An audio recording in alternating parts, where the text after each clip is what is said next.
The plan for Rusty is to have larger diameter tyres, wider tyres, and on the rear we're actually going to look at modifying the rear differential to make it wider to suit the track of the front axle. Because of all of that, we need a nice set of flares. So I thought I'd run you through just some of the ideas about fitting them.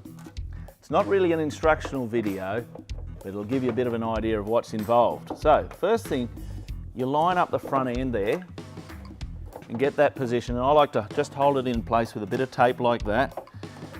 If you've got a mate with a second pair of hands, get them involved.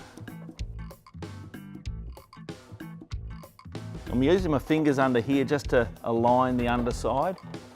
Just checking everything's in the right position. Okay, I'm happy with that. Now the fun part. You get your drill and you drill into the paint job. So all I'm going to do this time around is just mark the paint so I know where I'm going to drill. Okay, so that's that one, and you just go around and mark all the holes. Now that I've marked the holes, I'll take the flare off again. Stick that there. Okay, so there's the drill marks. So we've got all of those.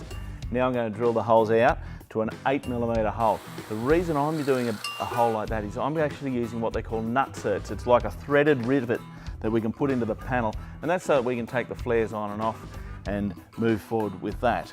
Now that I know all the bolts fit and line up, I've taken them off so that I can fit the rubber moulding trim in there.